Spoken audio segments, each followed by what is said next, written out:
What's going on, Internet? Iron Jordan here. So, I know what you might be thinking. Is this a Yu Gi Oh deck? This isn't a Yu Gi Oh channel. In fact, this is a channel that very oftentimes complains about Yu Gi Oh and how horrible and overpowered and power creepy the game is. You're right. You are 1,000% right. I'm not going to refute any of those claims. They are 100% true. However, since December, I have been playing a lot of Yu Gi Oh! I've played more Yu Gi Oh! Than I have probably anything else. And as you guys know, I play Magic, DBS, I've dabbled in Digimon and all these other games. But Yu Gi Oh! Has really drawn me back in. I was a semi competitive player until about 2017, 2018 when Master Rule 4 came around. And like a lot of people, I quit the game for what I thought was good when they kind of destroyed a lot of the decks I like to play with the new extra deck summoning mechanic. And I never thought I would be back.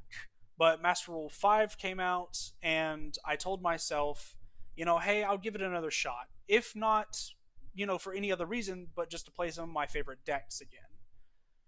And since I got back in December, I have really fallen back in love with the game. In my opinion, it's probably the healthiest competitive card game at the moment. DBS is a wash of the power creep that I accused Yu Gi Oh! Of, and Yu Gi Oh! Does have it, but Yu Gi Oh! Has the checks to keep the powerful things from happening all the time. You know, DBS is incredibly fast paced. Games don't go past turn three. Secret rares are game winning and just kind of don't really have a lot of answers, especially stuff like Selzino.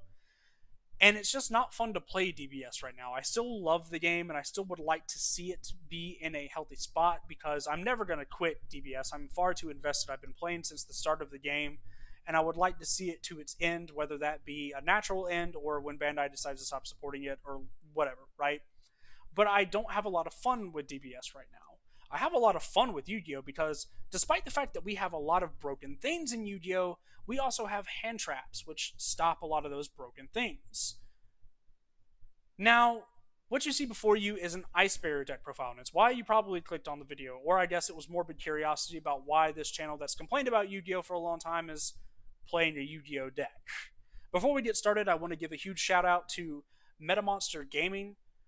We are now affiliated with this store. I'm going to have some links in the description of this video. You guys can go check them out. If you need singles from Pokemon, Yu Gi Oh!, DBS, Digimon, I think I said Digimon already, Magic the Gathering. If you need card game singles, they will hook you up. Now, on to the reason why you're here. Ice barriers. They're really bad. Well, at least that's what most people would have you say. But I'm here to tell you that these two cards here, Revealer of the Ice Barrier and Speaker for the Ice Barriers, and any other card in your hand randomly, equal two Toads and a Hauki Five Rats. It's just basic math. Yu Gi Oh! As Kazuki Takahashi intended. Two cards in your hand equal two Toads and a Hauki Five Rats. And that's not even counting for what the other two cards in your hand could be. So we're going to do a very quick deck profile, and then I'm going to actually give you guys a test hand and show you why this deck has potential. I'm not going to say that it's powerful. I'm not going to say that it's broken. I'm not going to say that it's tier or anything like that, but it definitely has potential, and why Ice Barriers are probably a little bit better than you gave them credit for. Reveal the Ice Barrier, this is our best card in our deck. It's a normal summonable level 4, and you discard one card to special summon an Ice Barrier tutor from your deck. It locks you into water monsters for the rest of the turn, but that's fine. Next, we have Speaker of the Ice Barrier. Very simply put, it's a level 4 monster that can special summon itself if you control another Ice Barrier monster. It also has a graveyard effect, which is really important, where if you control another Ice Barrier monster, you can banish the card from your graveyard to create an Ice Barrier token. These two cards, drawing these two cards is fantastic, and it's what you want to see every game, and it guarantees your combo. Next, we have a combo piece in Hexa Spirit of the Ice Barrier. We play two of these because we have to summon this off of Revealer from the deck. This card is basically a Foolish Burial for any Ice Barrier level 3 or lower, and it's a really good combo piece. Next, we have Zujin. Zujin is not really a combo piece. This card is actually very cuttable, but if you have a way to get Prior into your graveyard aside from the Hexa, then you will dump the Zujin for a follow-up play on the next turn.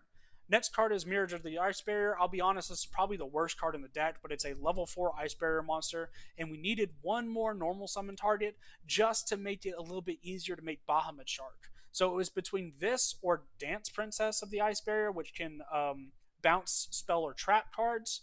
But yeah, it's really dealer's choice for this one because you don't want to have to normal summon this card.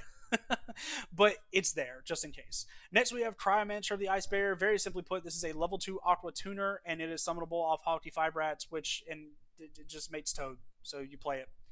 Our next monster is Prior of the Ice Barrier. He's also a level 2 Aqua, so he also mates Toad, and he can be special summoned from the hand, but he lots you out of level 5 or higher monsters for the turn if you do so.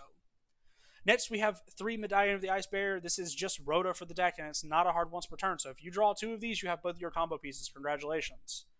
Next is Winds over the Ice Barrier. This card allows you to tribute one of your Ice Barrier monsters, or actually any number of your Ice Barrier monsters, and special summon that many level 4 lower Ice Barrier monsters from your deck. It's a really insane card. It also has a graveyard effect that you can activate on the following turn to get some advantage back. Next, we have a small frog engine. Well, I say small, but it's 9 cards. 3 swap, 3 Ronin, 3 dupe. I found in testing earlier that Dupe Frog actually misses timing in the way that I've been using it, so that's fun. 1 Fishboard Launcher, it's essentially just a tuner that can be recurred, or a synchro material, or a linked material that can just be recurred out of the graveyard. So we play one of these. It's also summonable off of Halky Fibrats.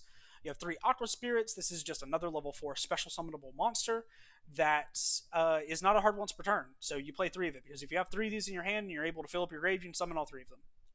3 Moray of Greed. Again, not hard once per turn. It's going to help us fix our hands along with our medallions and along with our Winds over the Ice Barrier to help us see our combo pieces better. 1 Called by the Grave because we are playing a combo deck, and 3 Solemn Strike because it's just the best trap card in Yu-Gi-Oh! That's not named in permanence. You could play impermanence here, and I've thought about it, but because we're a combo deck, we also want to be able to stop monster effects in the hand, which is why I'm running Solemn Strike. The extra deck is it's something. Yeah, 1 Trish, 1 Big Trish. Both of these cards miss timing. Why did they create a card in 2020, 2021 that misses timing? It says win. Why did you do this, Konami?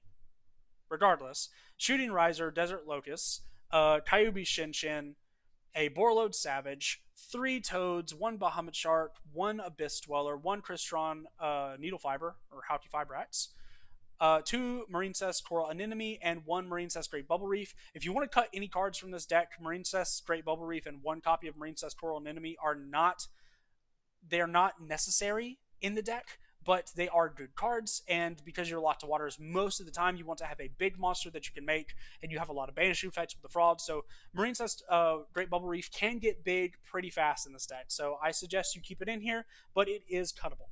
It's been good for me. Now we're going to go over to the test hand portion, and we're just going to... Okay, cool, so we have full combo.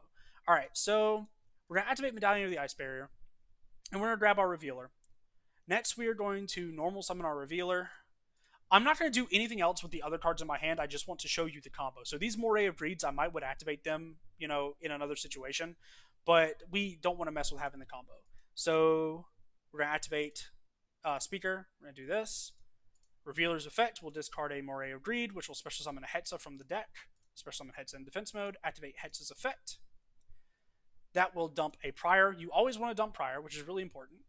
Next, we will overlay into everybody's favorite monster, Bahamut Shark. Doesn't really matter where this thing goes. You want to make sure that you detach Speaker on this part, though.